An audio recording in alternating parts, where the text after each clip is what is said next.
Now, Ukraine-Russia conflict rages on with no end in sight. In the latest, 50 Ukrainians were evacuated from the Azovstal steel plant in Mariupol. This includes women, children and elderly.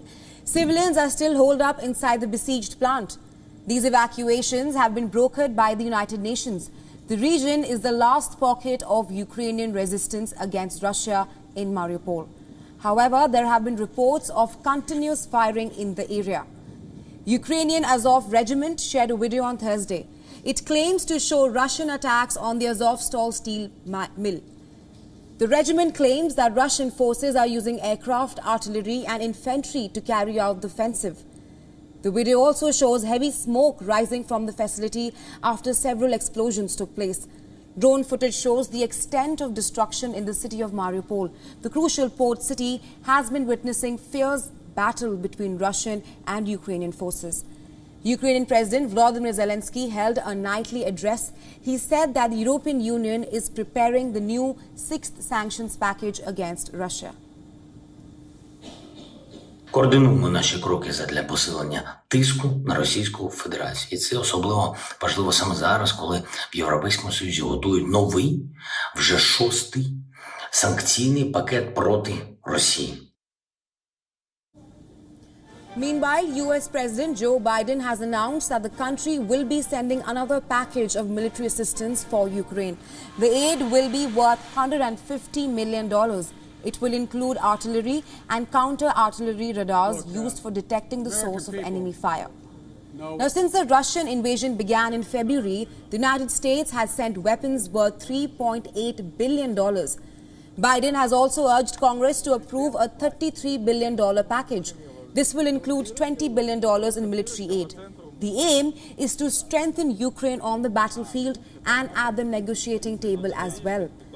Biden and other G7 leaders are set to meet Zelensky on Sunday. It will be a virtual meeting. The leaders will discuss Western support for Kiev as Russia continues its invasion. It has been 10 weeks since the war started. Thousands have been killed, millions have been displaced, cities have been destroyed. On 9th of May, Russia will mark Soviet victory over the Nazis in the World War II. Ukrainian officials believe that Moscow is planning to hold a military parade in Mariupol. Kremlin has denied these reports. And WION correspondent Susan Tehrani has sent us this report from New York. Take a look. Ukrainian President Volodymyr Zelensky will join President Joe Biden and G7 leaders for a virtual summit on Sunday following Russia's months-long invasion of Ukraine. According to the White House, German Chancellor Olaf Scholz will host the virtual summit. The G7 consists of the United States, France, Canada, Germany, Italy, Japan, and the United Kingdom, and was initially the G8 when Russia was a member. However, it was ousted back in 2014 following its annexation of Crimea.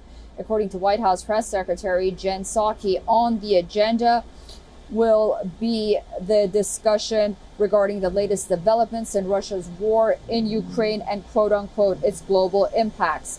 She also said that the leaders will show support for Ukraine and Ukraine's future and will demonstrate continued G7 unity. She also said that the leaders hope to discuss building on, quote, our unprecedented sanctions to impose severe cost for Russian President Vladimir Putin's war on Ukraine and discuss options to sanction additional individuals and companies while ensuring there are steps in place to prevent companies or others from evading the sanctions we put in place. Aboard Air Force One, speaking to reporters, she said the summit takes place one day before May 9th, which is Russia's Victory Day. Susan Tehrani reporting from New York for WION World is One.